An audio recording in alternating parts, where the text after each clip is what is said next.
Hey detailers, podcast sponsor Joe here from Auto Fiber Australia. As pro detailers, we are all about using the highest quality products for our customers when it comes to compounds, chemicals, and ceramic coatings. But what about microfiber? Are you using cheap towels that get used once and then tossed into the bin? You need to try out our amazing Auto Fiber range of microfiber. Seriously, it is the best stuff going around. Use our exclusive podcast code 15DDUP and get 15% off when you purchase any of our premium Korean or Chinese made microfiber. We have a wide range of products that are tailor-made to last a long haul, so you get the best value for money and your customers will appreciate it. Go to autofiber.com.au or find us on Instagram to make your purchase and check out our range. Now back to the podcast.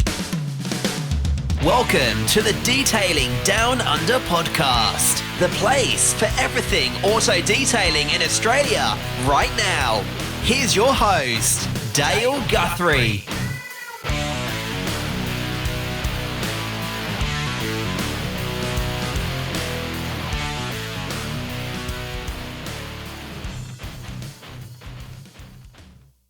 G'day and welcome to the Detailing Down Under podcast. I'm your host, Dale Guthrie.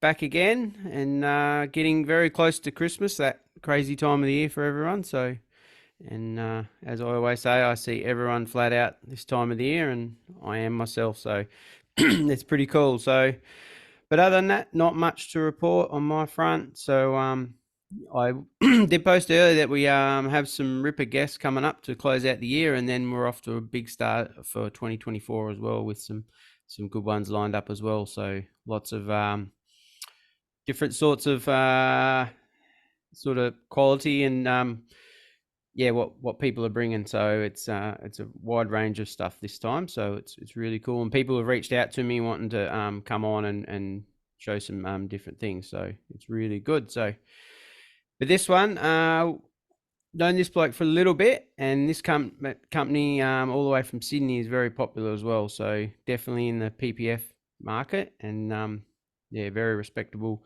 detailing shop. So welcome Ryan from Australian Detailing Services. Good morning, mate. Thanks, Dale. Thank you. Good morning. Very humbling intro. Thanks for having me on. Oh, thank you. So I've followed you guys for a while, and I did briefly meet you at because you're a Gyeon installer as well. We met in Sydney. I think it was over a year ago now. So yeah. And absolutely, in the first one post-COVID, wasn't it? Yeah. Yep. Yeah. And sat there listening to you on your keynote on stage there, so that was pretty cool. Listening to your story, so I thought, you're a good fit for what we do here. So I thought, what better people to get on. So you were just saying you've been around a while. You're probably longer than I thought, actually, and some of your old photos are pretty interesting. So that's always good. There's a few in there. Or what we were just saying before, you got to start somewhere. I'm sure the first car we coated or polished was some questionable, as if we reflect on it now, I'm sure it'd be questionable. We've been around longer than I was talking to my partner the other day, and coming up on 10 years, and she's like, really? I think probably like a lot of people, you don't really think about it until it happens, and happy birthday, here we are, whatever. Yeah. So what attracted you? Detailing, you were the main man behind the whole business from day one? I had a business partner at the beginning. One of my dearest friends, and still remains to be one of my best mates, Alex. We had a friend from school, so we were both uni students. I studied interior design, or commercial interior design of all things. Yeah, so I got my degree in something I don't use, but that's okay. I'm sure I learned something from it. Yeah. And we had a friend from school come over and detail our cars one day. We both worked in like retail jobs at respective sort of retail. Like he was at BCF and I worked in a bike shop in sort of high-end bike stuff. And this guy came over and he charged some pretty good money to spend the day working on our cars. And I thought, we did a lot of it ourselves all the time, but we watched him do it and thought to ourselves, man, this isn't too far off what we have a crack at on the weekend. And like all detailing around Australia, pretty low barrier to entry. So off we went, went to Super Cheap Auto or something like that, and purchased a bunch of product and started with family and friends' cars. But it was most certainly an addictive sort of job. That it's like mowing the lawn, right? You start, it's easy 50-50 customers, or at the time family and friends, and we were lucky enough to lean on some pretty great friends. And it was like, wow, look at the difference. This is great.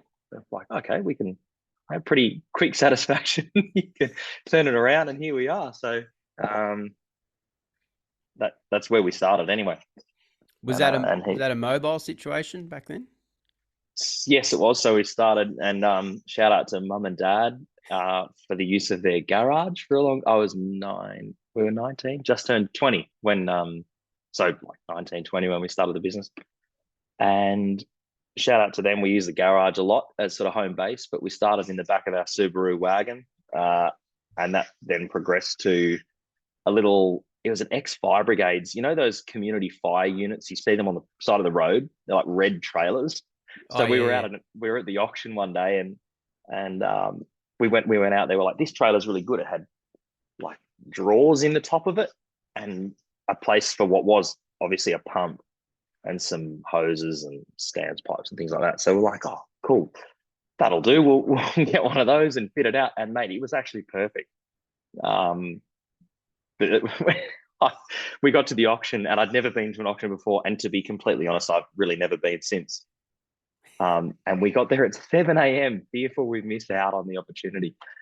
It wasn't until 4 o'clock did the trailers come up, mate. I must have walked that Pickles auction lot every single aisle. And by the end of the day, the old guy on the microphone, he'd sort of figured out, he'd cottoned on what I was after, and he'd figured out, oh man, these boys are here. They've been here all day. So the first trailer, it came up, and I think we bought it. We paid like $550. And the first guy, talk about bootstrapping it, right? The first guy started bidding on a trailer, and we were like, oh, caught off guard, and he closed it out, and there was 4, and I was like, man, we got to go hard on the second one. I don't want to miss out. So we started on the second one, and he, instead of kind of running through the usual auctioneer thing, going once, next bidder. It was, and opening bid $550, and I stuck my hand up, and he goes, sold to the young man. How was it done? I was like, oh, awesome. And then neither of us had figured out that when you purchase something from Pickles, you need to either pay them to store it if you're not going to tow it away. So there we are, like, fuck, we don't have a tow bar.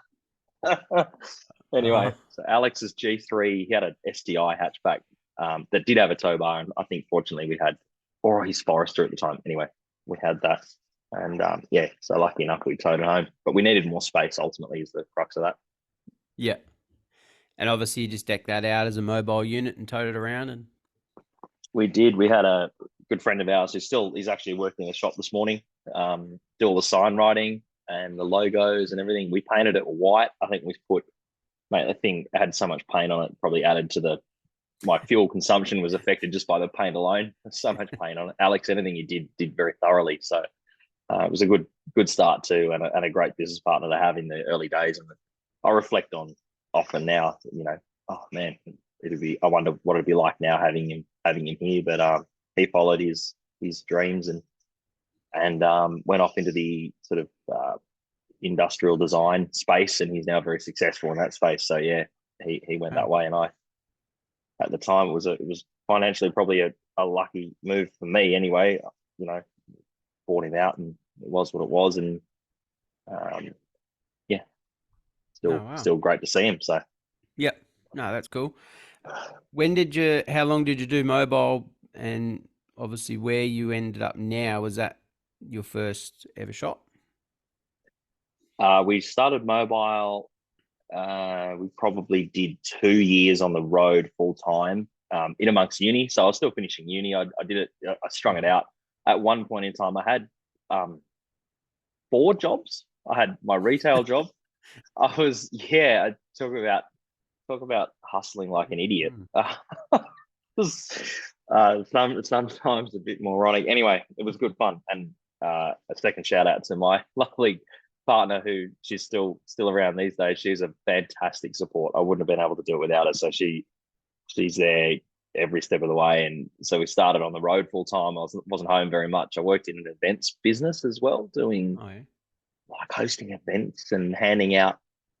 Back in the day when Instagram, they like the circle cameras, you go up and get a photo, they got the light on them that spin around you. Now, back then they were just like stagnant or stationary, not stagnant.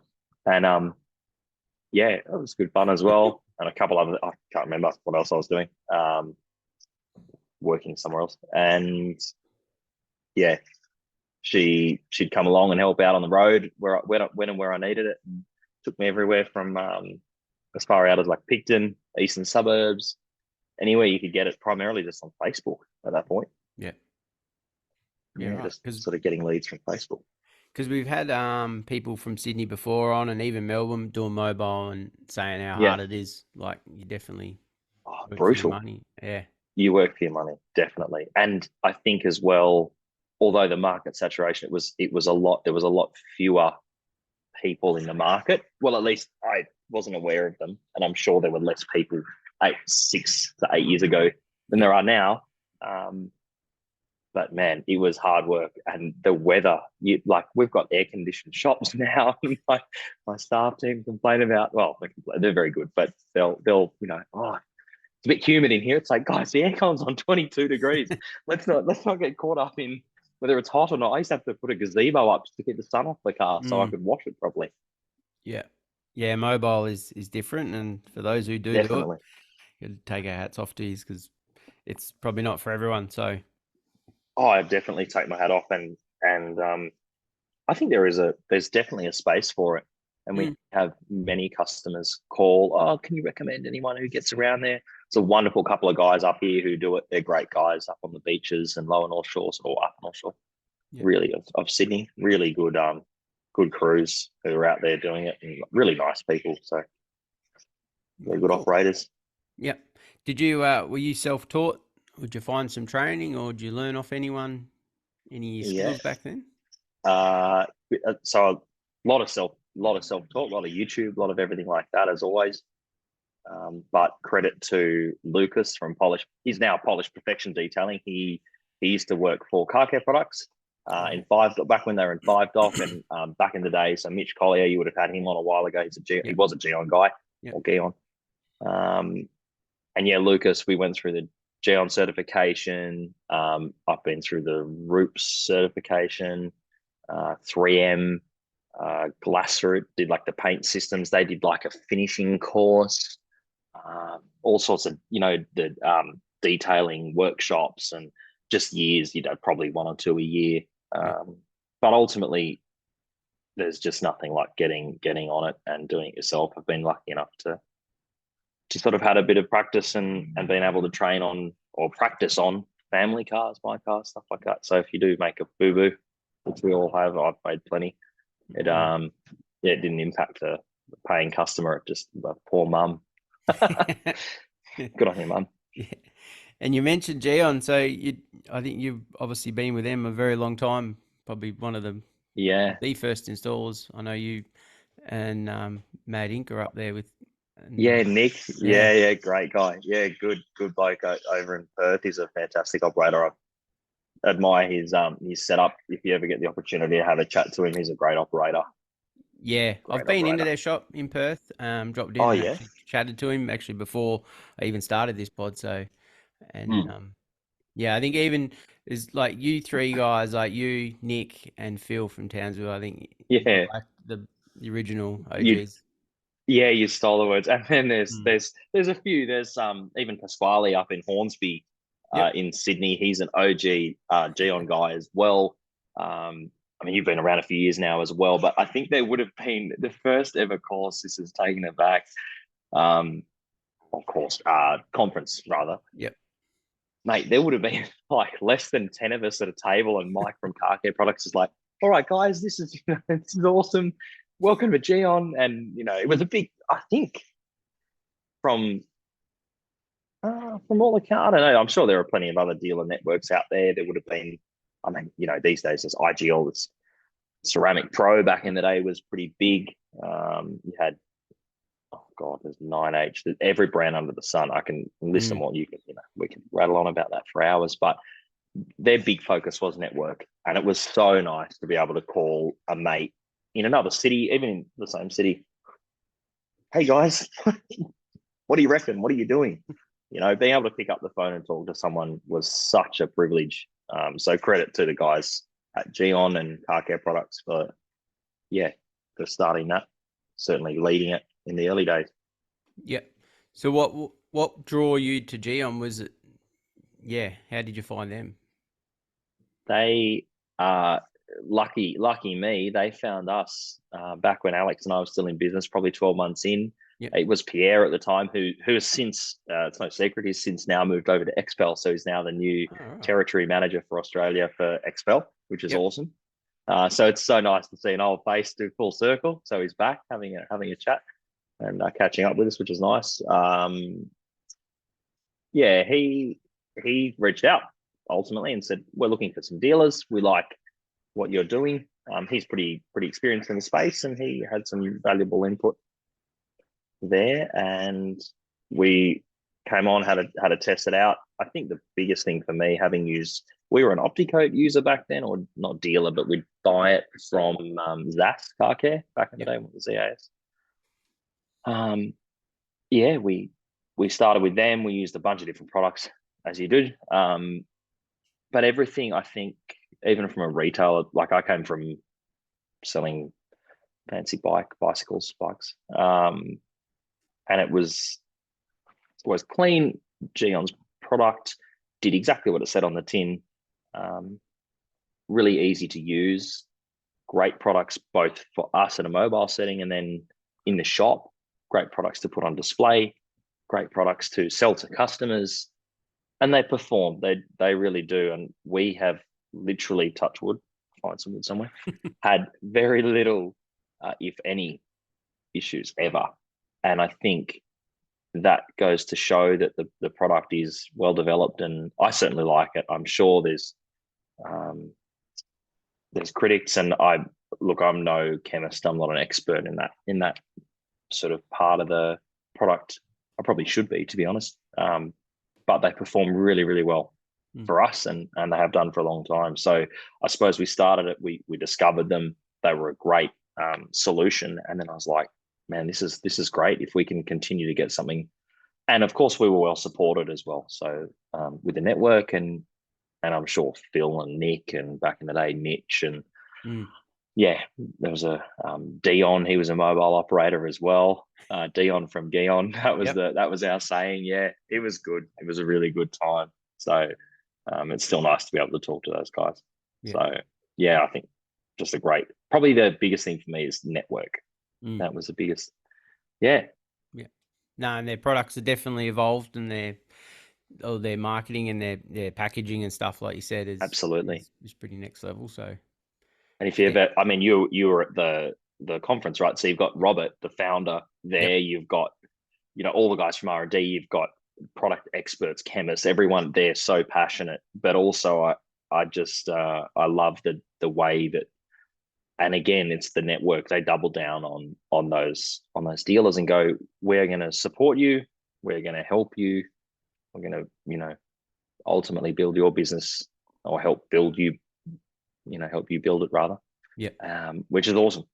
For a brand, they're not just there to sell product to anyone off the street. And there's not to say that there's not a market for that too, because of course now the products are available in the likes of Repco and other big retailers, which brings the brand to another level, because then you can say, well, I sell that product. You and I, you can say, oh, well, yeah, DPG's got it in store. We're an authorized, we're the highest level of dealer. And I think that's really powerful. I know we rag on car dealers and paint protection they put on cars, and it is questionable. Absolutely. And we make our living on fixing that and hoping not to make the same mistakes that are made there. But ultimately, they've created a network. They've created a dealer. If you look at prestige brands, they nailed it on the head. Yeah. Have you been in Sydney?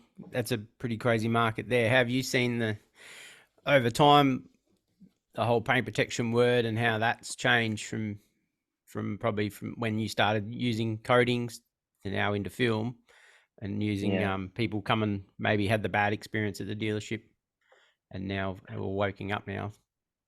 Yeah, I think there's a huge market for what we do now.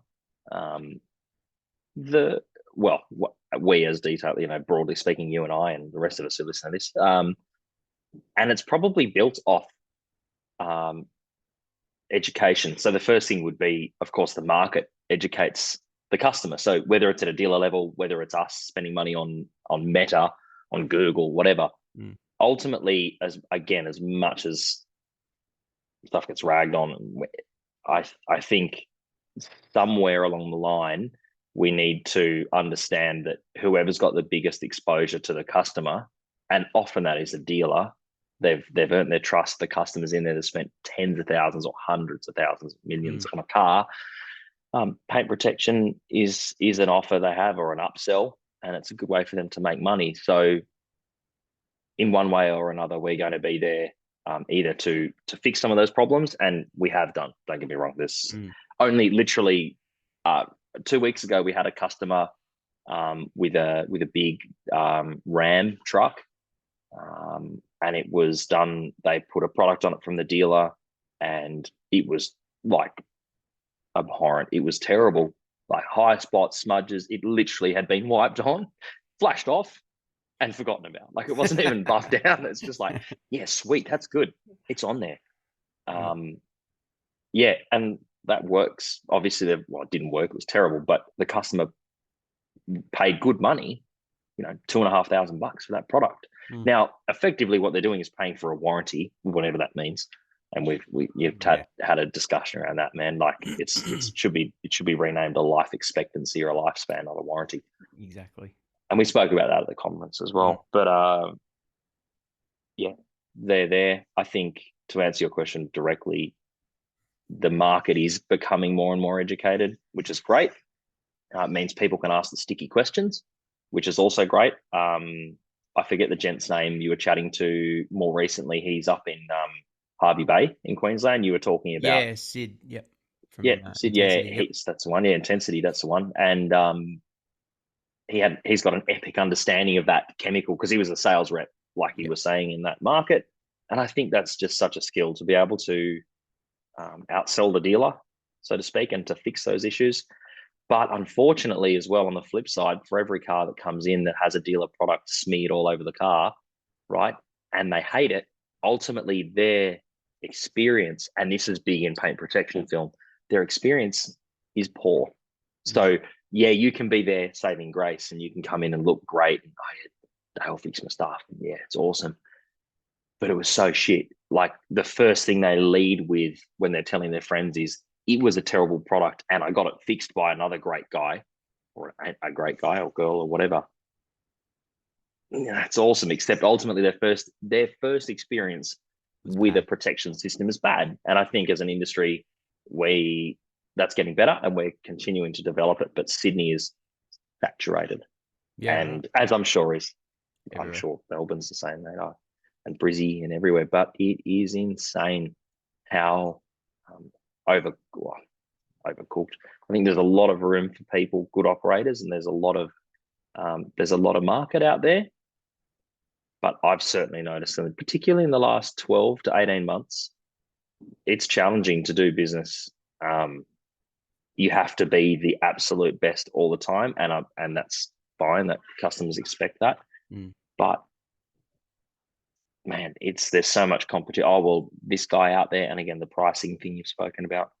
There's a guy out there who can do it for less, and that's okay. There's always going to be those people, but ultimately, because it is an unqualified industry, like you've mentioned as well. Again, to a point of man, like there's no TAFE, there's no nothing. Yeah. Someone you get a certificate from a brand. I mean, that's as good as saying like, Mercedes-Benz says I can sell their cars. That's awesome. Except I want to buy a BMW, right? It's completely different sort of market. And I think really it's not like any other trade where we are at the moment. Just it's not like we're all operating in a sort of 20% band of price where some people are just willing to work for less or deliver slightly less, maybe do less hours of paint correction, maybe they're only doing one layer. That's all tangible things you can explain to a client. But in Sydney at the moment, there are people doing or claiming to do what we do, and you probably the same. I'm sure you could for half. And that is hard to explain to a customer. Tim Allison from Wingard down in Adelaide, Wingard Paint Protection. He's a great advocate for Xpel and he uses a few different products, but coating products. I know he's with G Technic actually, or he uses them. And man, he's like, do you want to be? There's a fancy steak restaurant. Now, forgive me if this is wrong for any Adelaide listeners. I think it's Bowman's steak restaurant, I think. Not sure. Not sure either. I'm not. Yeah. Anyway, there's a nice steak restaurant, right? And he goes, look, he says to a client who's complaining about that price point, he goes, you can buy a steak from Aldi or Coles or Woolworths, and it's a nice steak. I'm sure it'll be great. Ultimately, it's still a steak.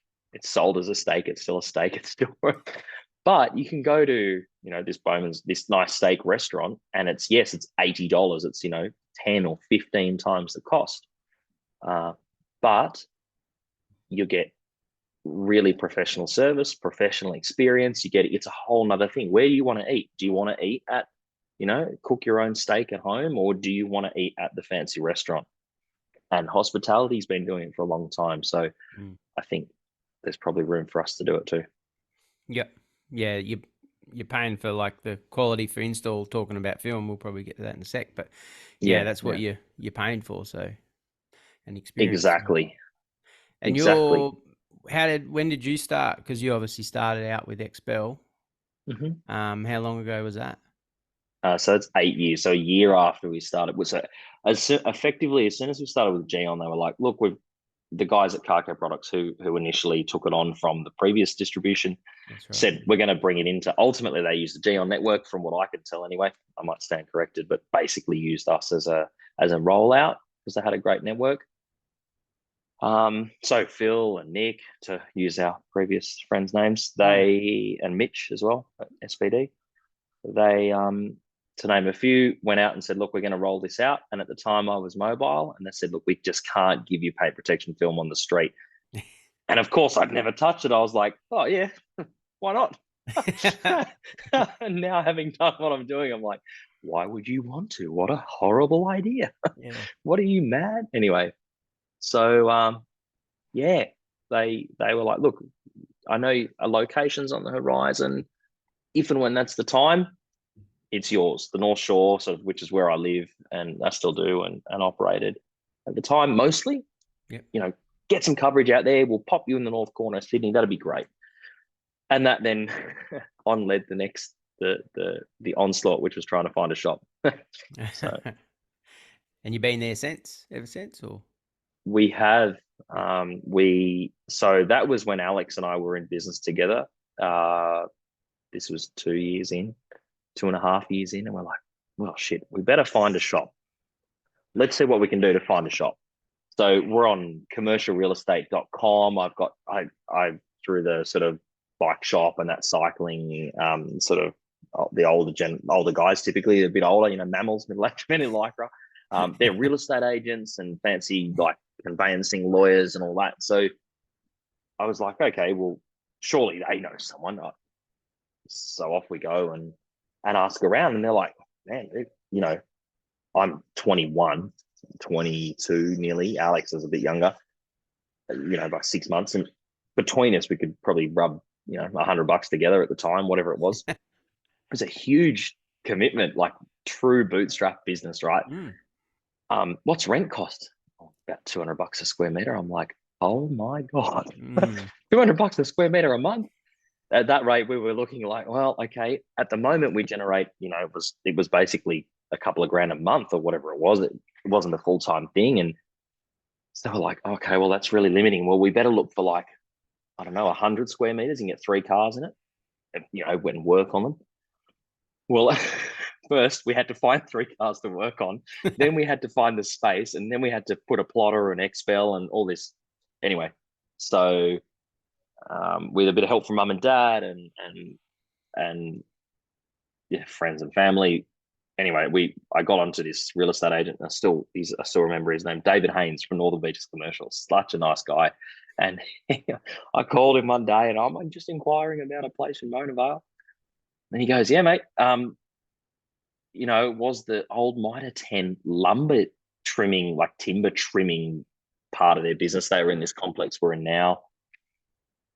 And he said, "It's a bit messy. The floor's a bit, how you going? But look, it's 130 square meters and it was $20,000 a year or whatever. It's cheap, right?" Yeah. I said, "Done, we'll take it." And he goes, "Do you want to see it?" No, it's fine. Just send me the lease. I'll sign it. Like, who are you? What do you do? Are you like, we wash cars. We're like glorified car washers. It's called detailing. It's like, what's that? Yeah, mate, I'll sign the lease. Like, it's all good. I'll guarantor it, like director's guarantee. Let's go. And now I know how important a director's guarantee is. But back then it was like, yeah, whatever. I'll swing the pen around, mate. Let me sign it. Anyway, sure enough, he sent it and we signed it. And 2 days later, we get the keys, and I'm like, "Oh, what have we done? Oh. This is terrible." It had roller doors on every side. Well, with the exception of one, it was the most unsecure place in the world. Anyway, since then we've built it and boxed it in and put lights in it, and it's just a never-ending money pit. And it's someone else's building, right? Yeah.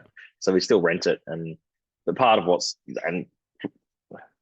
consequently we've gone next door now. We have the space next door, so we've got 340 square meters in total. And I commend my team for huge props to them for being able to deliver what we do out of such a small space. And it's pretty awkward space as well. Everything's doubled up on itself. It's all stacked like a double garage end on end. Yeah. Um, But it presents well props to them. inside. Like, it looks, I love cool looking shops. So Thanks, mate. it definitely Thank you. presents well.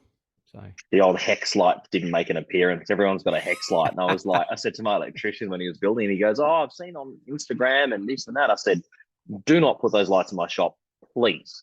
They are like, gives my, I'll have eye issues. Like, and look, they're cool. They certainly look good in delivery bays. No discredit to the hex light and anyone who's got them in there. I think they are cool lights. But I have such a small space. It had to be really well lit and very basic. Yeah. So we just literally built the walls around what I thought were straight walls, but we, as the as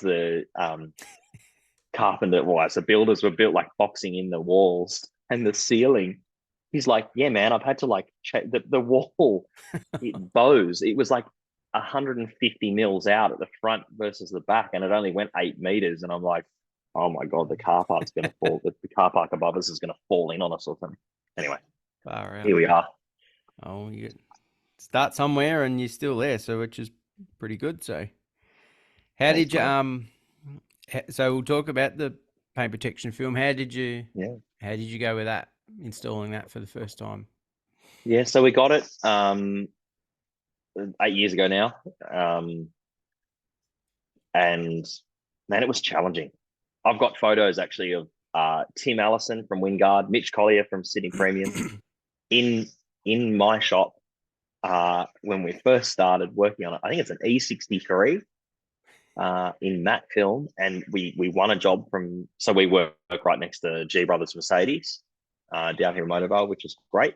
Yep. And they've been an epic support of ours for coming on 8.5 years, or 8 years.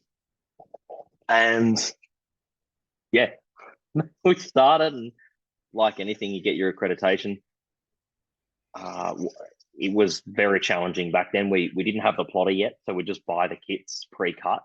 Oh yeah. And these days, I'm like, how did we do it? Like, what we must have, we rip up, not heaps, but we rip up more than I want to, more film than we want to. Just by the nature of having now, I've got multiple staff installing it, and a reasonable team. So yeah, back then we started it, and it was challenging.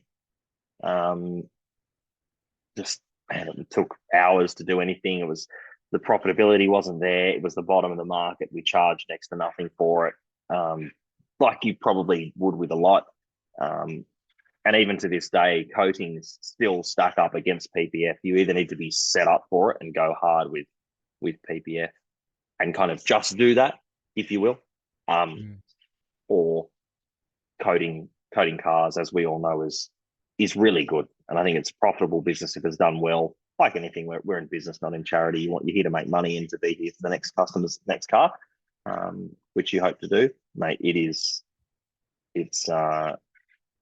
something goes wrong, only this morning, literally before I thought I'd bring it to the podcast with you, the guys are like, "Oh, hey Ryan, we're gonna need another bonnet for that M4 because we just ripped up 2.5 meters of Xpel.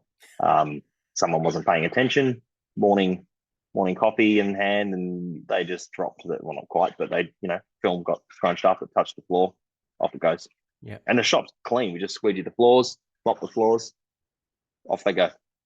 New piece, hundreds and hundreds of dollars in the bin. So whereas if you and don't get me wrong, there is risk with polishing cars, of course, taking paint, rotary, you just pick up a rotary machine and you don't know what you're doing. Off you go. But you can, a coating can be if you spill it, you can, it's all good. You can wipe it off. It's all good. Oh, mate. Anyway, yeah. So we started it. Certainly lots of hard lessons, lots of expensive lessons. Yeah, because I've only just into PPF myself a little bit, but the profitability between coatings and film was always, my wife always is into me, and I've heard from different people about if you do a full wrap, the profitability out of a full wrap is probably not huge when you can probably smash out 1 or 2 coatings that day and probably make a lot more. So I'll be completely honest. Yeah. What's your thoughts? If I was to all the guys out there who are thinking about it, and it's not to say PPF isn't good. Of course we make money. I'm in business and it's been successful to date, luckily. In PPF, the long and the short of it is this. I'm a big Excel spreadsheet guy and I love my numbers. And I'm numbers. That's what I do. That's like business development is my fun. I call that my fun bit. Yeah. I make more money coating cars than I do wrapping them as a percentage of gross profit against the job. So, of course, there's more dollars to be made wrapping a car, and it looks bigger. But ultimately, to be completely straight up and down, by the time you take your costs, and you need to be adequately insured, right? If you mess a car up because the film takes paint or whatever, ultimately, although you can get a customer to sign a deed of release and indemnity forms and show them your warranty, it doesn't actually stack up. Well, I hope it does, but realistically, you need to be properly insured, and our insurance is huge because of what we do. And I would argue that a lot of people aren't if you actually look at it, public liability does not cover you. You need negligence insurance, you need operational stuff, you need all sorts. So that's the big one for me, is the cost of doing it. So if you're going to do it, of course, certainly there is money to be made. But I think if I was to do it all over again, and knowing what I know now, hindsight's a great thing. I'd have done more coatings, to be completely honest. And that's just my personal view on it. It's successful, yes, but like I say, it is expensive. Yeah. And there's a lot of capital tied up in, we've got a lot of stock on hand, so we can turn cars over. There's a lot of capital tied up in that. Yeah, that pushes your revenue numbers up. But revenue, what's the saying? Revenue for vanity, profit for sanity, right? It's actually about your growth at the end of the day. Yeah. No, it's interesting because I hear a lot of it, and we were only just speaking on a chat group there before about the film. The stresses of it. And like yesterday, I just thought I'd test myself. It was a Road Glide Harley, and they got a real weird boxy front end on them. They do. And the customer we talked about it, and I said, I can wrap the fork ends and it's all good. That's easy. And I said, I'll try and do what I can on the front. And I wrapped it and it looked cool, but it was all had dry lines and all sorts of stuff. So I literally just ripped it off, but it was more or less for a challenge for myself to see what I could do. And it went down okay, and I learned a little bit. And Good. it was not good. trying to do it in one piece. And I thought, I can't. Well, how long have you been doing it? Probably about 2 years. So, awesome. And do you have a particular product that you like using? Do you like? I just use a bit of everything. Yeah, so my introduction was the bush wraps. Oh yeah, because the girls up in Queensland done a great job with that. Yeah, just for the fact of introductory, the cost of it, it's affordable to get into that way, and then you hone your skills that way. I don't have a plotter. I don't bulk. The only things I bulk are like bonnets and bits and pieces. I won't bulk doors and stuff. Like I normally get stuff pre-cut, so I've been using some Suntech stuff.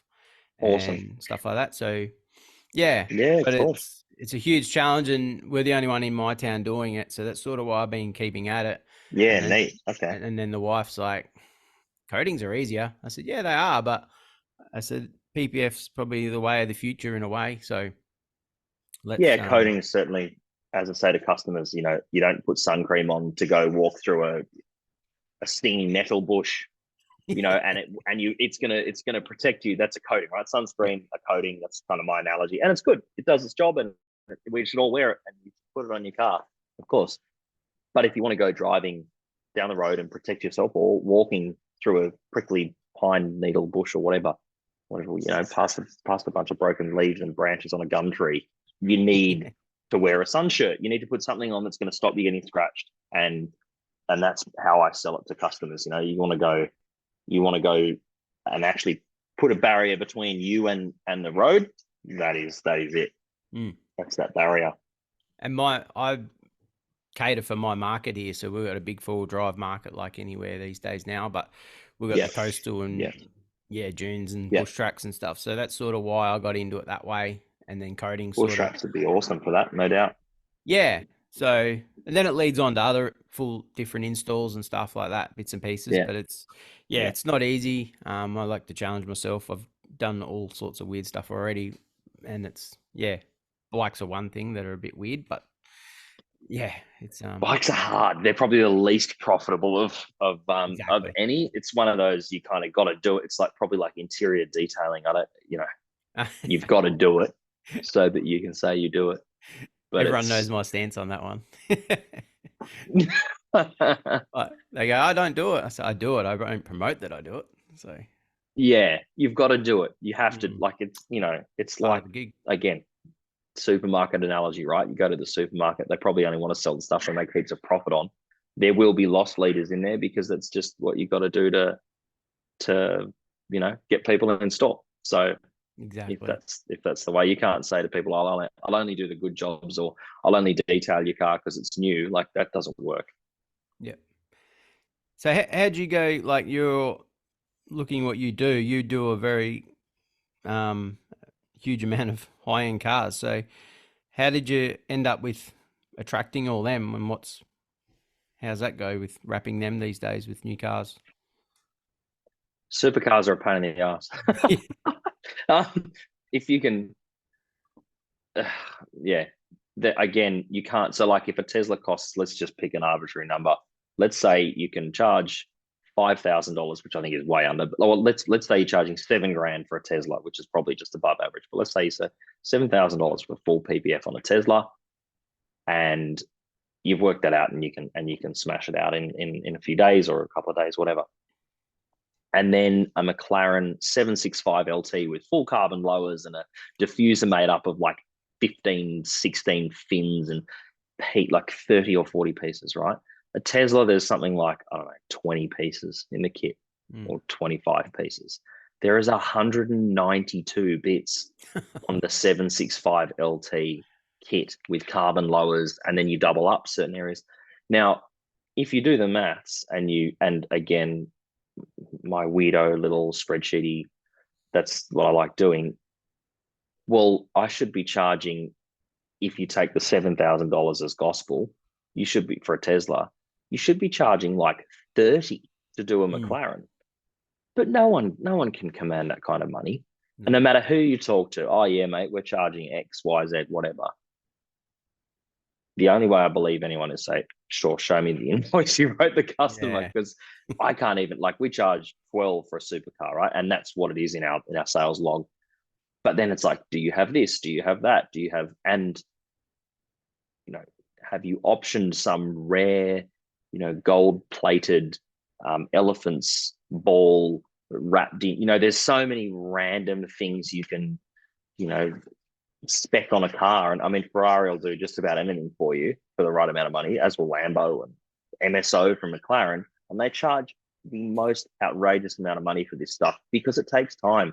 So I think that realistically, we need to start charging for, and the industry doesn't do it because they're willing to do it to put the cars on Instagram, right? So to your point, exactly. How do we do lots of supercars? I've been very lucky, and so Lex is just walking past at the moment. I'm sitting in their facility at the moment at Chrome Temple. I've been so lucky and fortunate enough to work with them and be supported by him and his team, and do a lot of, and by sort of the nature of what they do, by the nature of having a relationship with some of the luxury car dealers around Sydney, we have tended to gravitate towards that stuff. It looks great on Instagram. Everyone wants to be the next Topaz or NBN or whatever. And I'm guilty of that as well.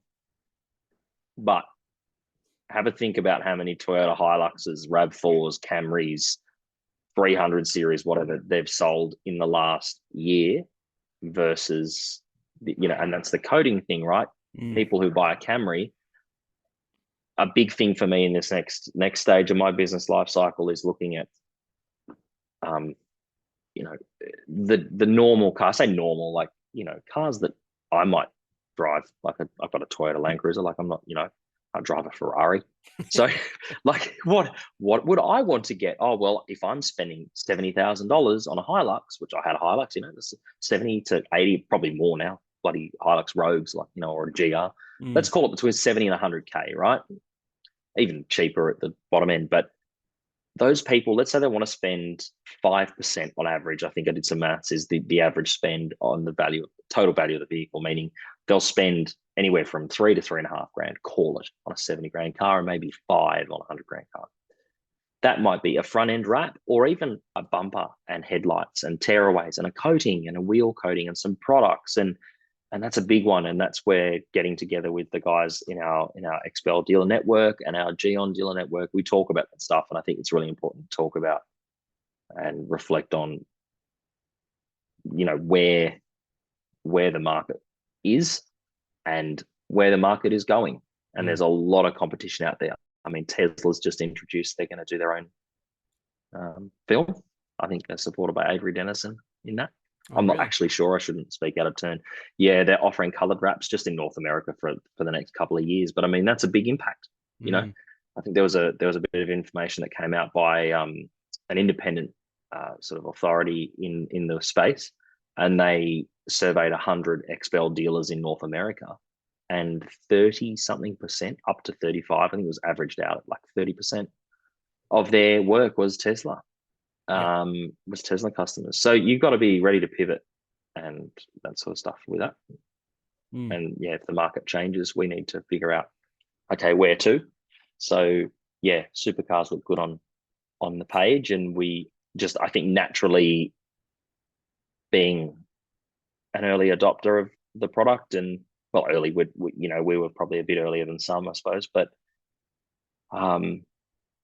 yeah, we just got exposed to it because they're the market that want to spend the money, I suppose. That's the easiest way to put it. But definitely now it's time to, I think, pivot and fire aim the guns at the people, aim the marketing money in the direction of your everyday Australian who drives a quote unquote normal car. Yeah. So I got one in the shed now. Like, it's a brand new Mazda 6. Guy wants awesome the bonnet wrapped, headlights, Yep. interior wheels and coating. So thank you. Fantastic. So that's, it's only a Mazda 6. It's not a, but that's his Ferrari, mate. Like exactly. that is that person's pride and joy. And it's often, if you think, you put your business hat on, right? And you go, okay, what's someone's typically their largest financial, their largest asset or the biggest financial commitment in their life? Yep. Most often is the mortgage, right? That's probably the biggest one. But as housing becomes more and more unaffordable these days, most people have a car in Australia. So that's a lot of particularly young Aussies. That's their biggest financial commitment is making repayments or whatever. So you know what? In comparison or relative to people who have a bit more disposable income, who have lots of supercars, for example, I think the value of that item is more important to that person, or it certainly could be perceived that way. Not that Ferrari drivers don't love their Ferraris, to pick on Ferrari, but I take care of my Toyota because that's a really, I love that, and I was lucky enough to get a little GR Corolla, and I love that car, and that's my pride and joy, and that's what I'll hang on to, and promote the product on that, but I look after that, and I'm willing to spend money on servicing it and getting good tires for that car and all. No different to your supercar owner. So there you go, to your point. No, that's exactly, good. Man. How do you go with front end wraps? Like I'll talk about the numbers again. The front end wraps and then a coating. A lot easier, profitable than a full wrap, obviously still. So if more profitable, yeah. So it's a 3.5% more profitable than your average coating to do a front end and a coating, and it's about 18% more profitable based on what we charge in my numbers to do a front end and a coating than a full wrap. Yeah, nice. Yeah, I think that's a good entry point. And that sounds super specific, but that is literally what I've figured out. That is the numbers. It is, if they don't lie, that's what they say on paper. So that's what we try and promote. Well, we certainly will do, and credit to the likes of Mitch and even Phil in Mitch at SPD and Phil up in Townsville. They're at Attention ATD, Attention Detail. He's super big on that. That's the market you can make money in. Let's focus on that. Yeah, no, it makes sense. So, have you used much with Xpel their coating? We have, a lot, yeah. I'll be the first person to props to a product, and I love using all their products, most of them. But the first generation of their fusion coating was impossibly difficult to use, and they knew it. This new one, so the new Fusion Premium, it's actually good. It stacks up. We use it. I've tested it now for a long time. We were really lucky to get some early tests, sample bottles. And I was lucky enough as well to go to the US, to Texas. Man, that was awesome. Such a cool experience. So thanks to them for that. And thanks to, I know Mike from Car Care Products, he had a lot to do with that. And so, it was great to see and talk to the people who are developing it and actually go, oh, wow, you've come from X company, and they have, turns out, a lot of experience and a lot of chemical, manufacturing practice and whatever. So it is a very good product. Now, it wasn't previously, and I'll be the biggest critic of that, openly. It wasn't previously. It was really hard to use. And they're a film manufacturer, right? So they're coming out with bottles of detailing spray and ceramic boost and all these products. They work, but I don't lean on those. Or, I probably haven't in the past recommended those as much as we would like a Gyeon product, or even like Shine Supply do some great stuff as well. Any of the really well-established detailing brands, they've just been doing it for so long. That's what they do. Exactly. Yeah. Has the Xpel community grown much in the last 12 months or 2 years in Australia? I reckon it's quadruple. I think we've gone from having, the Xpel dealer conference is on Friday this week. So we're in December. For anyone listening to this, it'll be the end of the 10th, roughly. Yeah. There will be something like between 70 and 90 people in attendance. Oh, wow. Right. And they're not all business owners, but a lot of them are. Xpel came direct to Australia within the last 2 years, and that's been wonderful. We spoke about this when we caught up last time, but it's been wonderful. Lots of support. It's great. And that comes with its challenges as well. They're a publicly listed company. they sell film. They're a business, just like you and I. You want to coat as many cars as you can. I want to wrap and coat as many as I can. They want to sell film. It's simple as that. They get paid and they return to their shareholders. They return dividends to their shareholders on selling film and architectural film and automotive film. So by protecting their dealers and having this little ecosystem of dealers that never really has to fight for any work, that doesn't promote growth in this market. And they came down and they smashed it. And I think it's probably doubled, quadrupled, probably a bit steep. It's probably an exaggeration, but it would have easily doubled in Sydney broadly. And they've covered areas like, the southwestern corner of Sydney, the very western and northwestern corners. They've sort of grown. And then it's easy to say it's doubled because they did things to their credit, and it's good for our brand, because the more people who know about our brand, it's good for Xpel, it's good for me, good for other Xpel dealers, because the more people who know about it ask about it. Again, it comes with its challenges, and I'd love to be the only guy in north of the Harbour Bridge who can sell it, because it'd be great. No one else would have it, right? It's not going to happen. So you just gotta work together and figure it out. Yeah. I only asked that because from what I've heard, Xpel are quite expensive, or the film's more expensive than, say, the Suntech or Steck or whatever. So it's interesting to see that that's actually, they're still booming even after their transition into their own ownership. It is, yeah, definitely more expensive, definitely. Probably 10% more, 15%, 20% in some cases, easily in some of the brands. Yeah. The difference is, I think, the full offering they give us. Well, offering the product. So the DAP, Design Access Program. It's just about to change again, but the cutting software is epic, and it's been market leading. That said, Suntech has they put a huge investment. Eastman's chemical company, massive investment, was north of 100 million over a period of time. I can't at the time, but they put a huge amount of money into Suntech and Core, their new DAP competitor, and it is great. It's a great product, great software. So there is challenges out there now for Xpel, and there's market competitors, which is great, because it means that how do you get it? If the only coffee shop in town serves rubbish coffee, well, as soon as a guy across the street opens up and has a coffee boutique or whatever, and he's serving, well, people want the best stuff. So more competition means more quality for customers at the end of the day. So we are customers of Xpel, and of course we sell the product to our customers, but as big subscribers to their DAP, it's nice to see some challenges, because it means they've had to pour a heap of money into patenting, a heap of money into that sort of stuff. And you mentioned Tim from Wingard. I think he has a fair bit to do from the Aussie side of things, doesn't he? The Aussie cars. He's the godfather. Yeah. He patents a lot. He patents a lot of cars. A wonderful guy, huge support. Massive shout out to him. So lucky to be able to call him and ask for help. And he's like that with, I think, most of the Xpel network. He's just so passionate, and he's been so dialed into people, helping them, dialed in with training. He was the trainer for a long period of time when it was the distribution was under Car Care Products.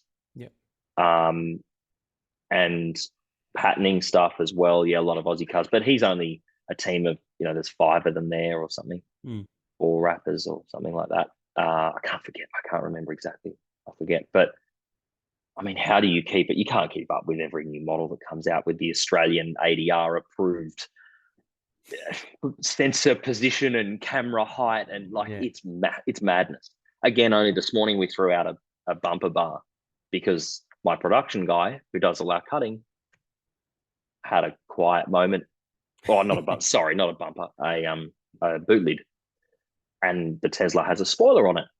Well, the kit rather has a spoiler on it. That Tesla doesn't. But because he didn't walk to the car and check the car, he just printed what we last had. Oh, great. There goes another, and people make mistakes. You need to build that in. You need to be prepared for that. Yeah. That's business. Yeah. It's like when you start PPF, you pretty much tear up the first roll, or expect to tear up the first roll pretty much. That's it. Yeah. Of all those film boxes we got sent back in the day, I'm sure I got them sent a lot more. Yeah.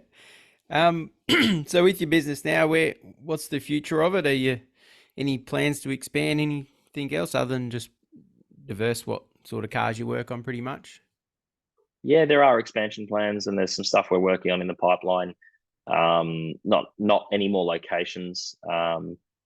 That's I have got a growth plan, like an org chart that I wrote out for our part of our business plan for the next 24 months, and I would like to have not twice as many staff, but 30 to 40% more staff, taking the team to 11 or 12 people, and then having more space all under one roof.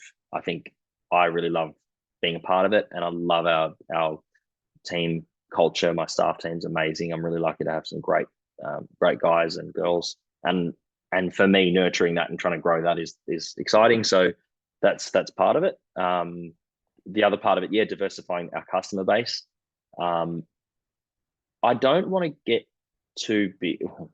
I'd like to be, the biggest business in the world, of course, but I don't want to be so big that I can't still answer the phone and talk to that customer who I spoke to 10 years ago, who was still a wonderful supporter of ours. He's from his name is Ben, and he's a good friend of mine. I call him a good friend these days.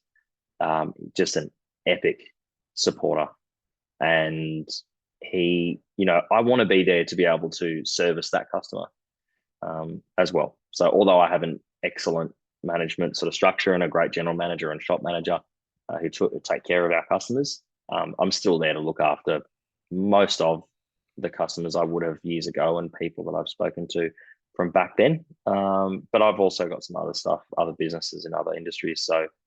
Or another business in another industry at the moment that I'm working on. And so dividing my time between those two, I want to be there to support my team and then also have time to work on the business, and that I can't have too many locations. Otherwise or anymore. Otherwise I will lose hair and it'll all be grey. There's some grey coming through now already. So, are you actually on the tools match these days, or yes. not really? You are? Yep. Yeah, I try not to be all the time. So at one point in time, I effectively, I wasn't.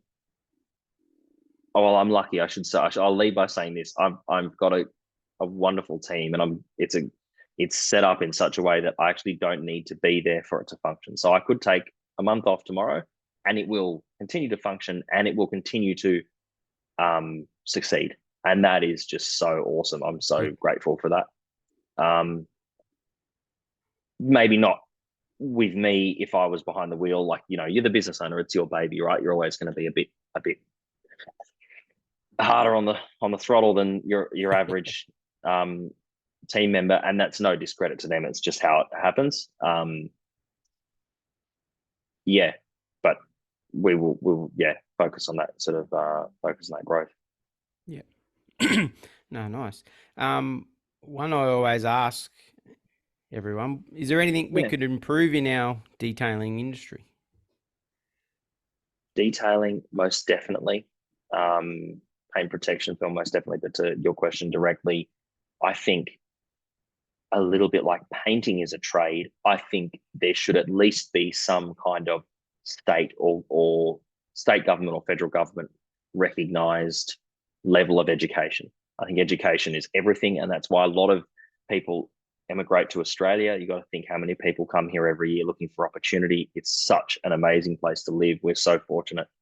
I think that, and part of that is because we have an education system, and a lot of it is free. I know tertiary education is getting a bit expensive, but I think we need to focus on teaching people, and there's awesome people out there, from wrap trainers to detailing trainers, guys who run courses. It's amazing.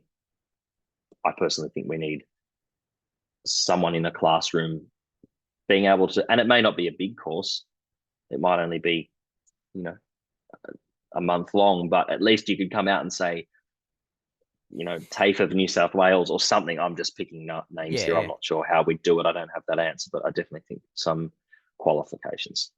Yeah, no, absolutely. And probably a lot of education around insurance being adequately covered and some transparency there from businesses. Like that's really big.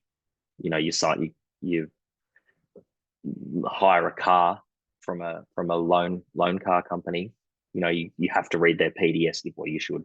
No one does, but sign at the bottom, click, click, click. You know, but there is a policy there. They're comprehensively covered. I think educating people around that, we should be well insured for our consumers, for our customers, so that our customers' cars, you know, I've heard of a lot of ups and downs in the last couple of years of people who just kind of come and go. They're not really professionally set up, and they're just a sole trader, and they might just come through. Nothing against sole traders, of course, but you just come through and have a crack, and then 12 months later something comes back and it's gone terribly wrong as a result of some work, and people just, well, sorry, I can't help you. It's, you know, that's no good for our industry either. So yeah, probably education and qualification, probably. Yeah. Yeah, no, and when you're saying about insurance, like it might look cool on Instagram working on Porsche and Ferraris, but if something happens, they're very expensive cars, and I will tell you straight up, my insurance bill is like $5,500 a month and that is very comprehensive, but like it's frightening. And that covers all of our, you know, I've got staff cars and loan cars and everything. I'm sure it could be leaner than that. I understand that, but it is an expensive to be properly insured, like work cover, like paying super, like paying staff. It all adds up, and doing business in Australia is getting more expensive. So yeah, totally, man. No, exactly. I might jump into our 6-stage questions. Oh, cool. If you remember them. I don't, but go. Vaguely.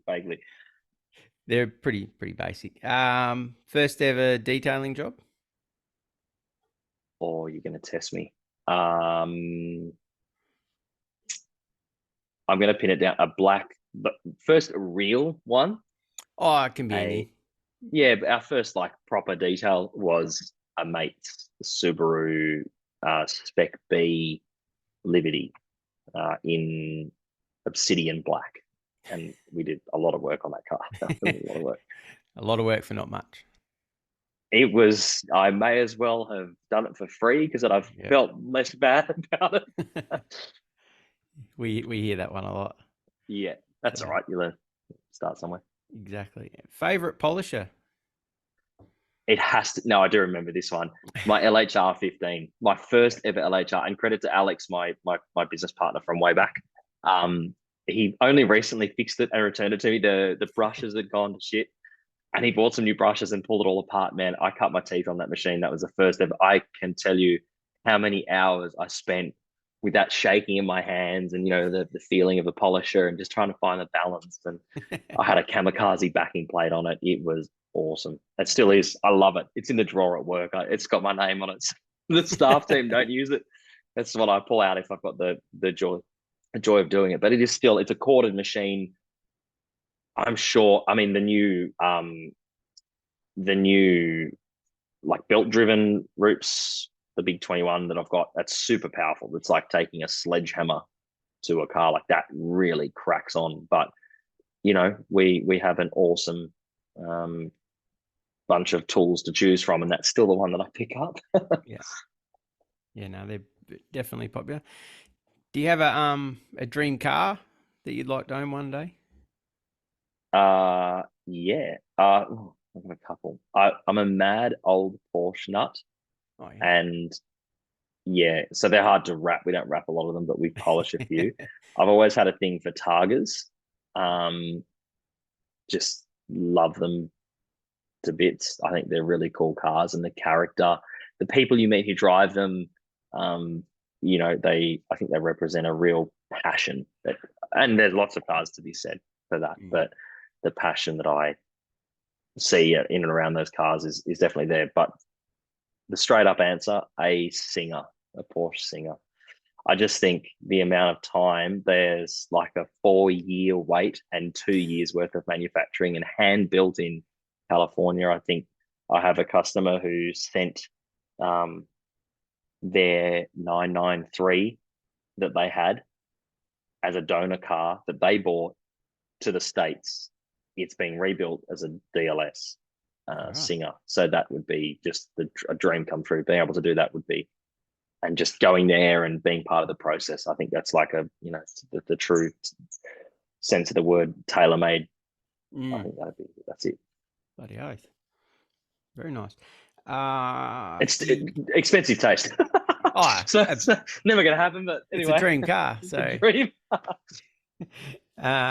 Do you have a favorite detailing tool or product? Gyeon wet coat is epic. Yes. Epic. I just think it nails it. It's certainly one of them anyway. It's probably got to be the top, because every time I ask my staff team, there's 8 of us, and it's like, what's your favorite product, guys? And like 80% of us, wet coat. Wet coat. Because it just is, put it on everything all the time, works really well. I'm sure there's competitive products, but it's awesome. I love it. No, we hear that a lot on the Gyeon newsletters. What's your favorite product? That's it. Yeah. And it's probably a bit clashing with the last what we can improve, but say if you're starting out now, a tip for any detailer starting out these days? I'll make it not clash, because it's not to do with the actual work. You can watch a lot of YouTube, you can have a lot of practice, you can go to a lot of courses. Do yourself a favor, find a mentor who understands business. We are in business, and everyone in this industry treats it like, well, not everyone, that's very broad, that's a broadly sweeping comment, but this industry typically it's a hobbyist turned professional industry. I would say the biggest thing and the most thing I've most appreciated is having a mentor who has been very successful in their own business and understands mine very well, and that I can share in the highs and the lows. I'm sure if you speak to any highly successful CEO, and we're lucky enough to deal with people in business who've done very well and they have lots of nice cars, and the number one thing they say is, you're not there by yourself. No one expects you. They've got a great team, but there's always someone behind the person, right? There's always someone behind the head of the business. And I think that, find yourself a mentor. They may be a great detailer themselves, but typically I would say try and find or talk to people and understand business, because if you fundamentally understand the ups, downs, the ins and outs, you'll see those early warning signs of a quiet month, or you'll be able to capitalize on opportunity, or, No, 100%. Business mentor. I remember Rennie Doyle always says there's more to detailing than making paint shine. So there's more to that. Absolutely, mate. Yeah, nailed it. Yeah, and you're big on your numbers, so know your numbers as well. So that's that comes from him, from having this person in my life, just always on me about that. It can be obviously a bit intense, but at least I know what's going on. So, exactly. And if you're not a numbers person, that's okay, but don't wipe your hands of it and say, oh well, I don't know, so I leave it with my accountant, or I leave it with my bookkeeper. I don't think that's a great practice, personally. Yeah, that's why I got my wife. She sorts that. I'm sure. There you go. I'm sure she's all right. And to your point, you were like, oh, why would she says to you, coatings are better. Well, it's because she just sees it black and white. She just sees what's written on the paper. Like she's the CFO, right? So she's going to go, well, that's a silly idea because we're chewing up cash there. Yeah. So that's a really smart, that's a very powerful thing. You should be really, it's really lucky and really good of you to do that. Yeah. She's awesome at that. And Unreal. Your interests outside of your business of detailing or your shop? Yeah. Got a bit of a great group of friends. I've really come to find some wonderful friends through our CrossFit gym. So big on doing that. Cycling. I'm in the RFS, the volleys, the fireys. So I have really enjoyed being able to spend more time doing that. And I was talking to you about balance before, trying to allow a bit of time to go into, particularly as the fire season kicked off, go up to, different communities that needed the support. That was really good. So doing that as much as I can. I'd love to be a full-time volunteer and just not quite, but we can't do that yet. But love doing that and love sport. So keeps me grounded. No, very nice. No. All right, Ryan, might wrap it up there. You've been really good with your time. Been a weekday. Thank you so much. Oh, mate, it's a privilege. It's really nice to talk to you and finally see you again. And thank you very much for having me on. It's so cool to hear all these awesome stories from people, and it's a real privilege being able to share mine. So thank you. No, it's been awesome to have you on, and it was one of the bucket lists. So yeah, I'm slowly getting through that list from day one, but we're getting there. So that's really kind of you, man. Thank you. No, awesome. So, all right, we'll wrap it up and we'll talk to everyone soon. So thank you, mate. Thanks again, mate. Cheers. Thanks, bro. Talk to you. Yeah. Bye. That was another episode of the Detailing Down Under podcast. Subscribe now for everything auto detailing in Australia.